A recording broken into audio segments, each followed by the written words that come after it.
Thank you, Mr. Chairman, and I really appreciate you allowing me to participate in this hearing, and I thank the committee for their indulgence.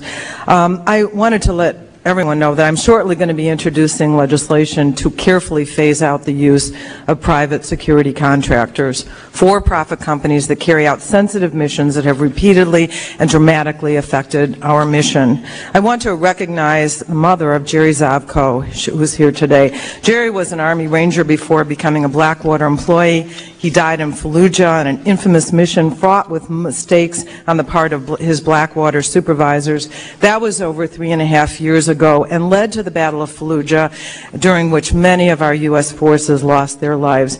As Mr. Davis, the ranking member, said, we need a conversation in this Congress about that, and I'm hoping that my legislation will provide that. Mr. Prince, in your testimony, you stated Blackwater personnel supporting our country's overseas missions are all military and law enforcement veterans. You did not state that they were all Americans, all American military and law enforcement veterans. Is it true that Blackwater hires foreign security personnel? One of your colleagues previously asked that question. Yes, some of the camp guards, gate guards, static locations are indeed third country national soldiers.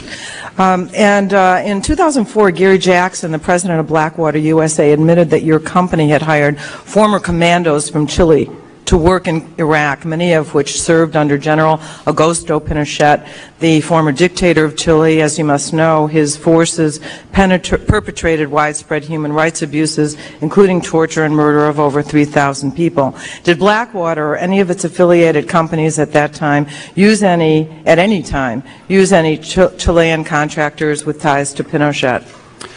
Well, I can say Mr. Jackson did not admit to hiring some commandos. Yes, we did hire some Chileans. Any foreign national soldier that works for us now for the State Department have to have it's called the High Public Trust Clearance. Okay, it's basically a security clearance for a third country national soldier where you take their name, it goes back through the U.S. Embassy in that country, and their name is run kind of like a national agency check here, which is what someone does for a security clearance. Okay, I understand that way that we can ensure that they have no criminal record, ma'am. I understand that one of your business associates, Jose Miguel Pizarro, was indicted in Chile for his role in supplying commandos to serve Blackwater. Is that correct?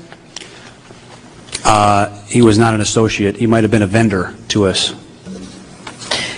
In your written statement today, you state that Blackwater mandates that its security professionals have a security clearance of at least the secret level. Did any Chilean contractors work for Blackwater ever get a security clearance? I believe what I said is for the WPPS contract, the Americans working on that are doing the PSD mission are required a secret clearance. Did any Chilean contractors get a security clearance? I don't know, ma'am. Because, you know, so if yes, they were provided with classified information. If no, then it's not true that all Blackwater personnel in Iraq have security clearances. On your website, I don't know if it's still there, there was a recent one, there was a jobs fair advertised in Bucharest. And we've heard allegations that Blackwater recruited Serbians and former Yugoslavs with combat experience from the Balkan Wars, some linked to atrocities committed in Croatia and Kosovo and Bosnia, and associates of Milosevic. I'm wondering if you could talk to me about that for a minute. To my knowledge, we've never employed anyone out of those countries.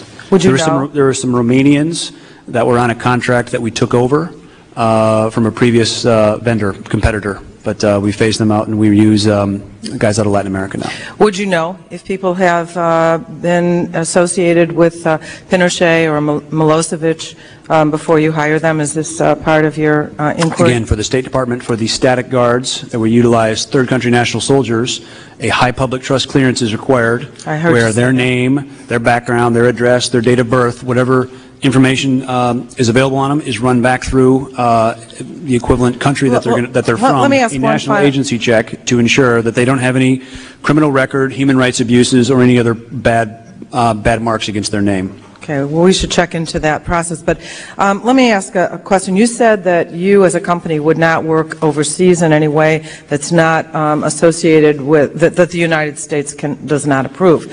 However, Chile has made a decision not to participate as part of a coalition member in this war. They won't send any troops. Do you have any qualms about hiring people out of Chile to participate actively in this war? We don't hire anybody from Chile right now, to my knowledge. Have you ever? I previously just said that we had. Previously, yes. And so the answer is you don't have any qualms about doing that based on the fact that Chile has made a public policy decision not to participate. I believe the persons of that country have a free right to contract. I'll give you an example. The Philippines doesn't allow their personnel to go to Iraq, so we don't hire their people to go to Iraq. Okay, but you do hire Chileans. Thank you. I appreciate it. Thank you very much, Ms. Schakowsky. Mr. Prince, let me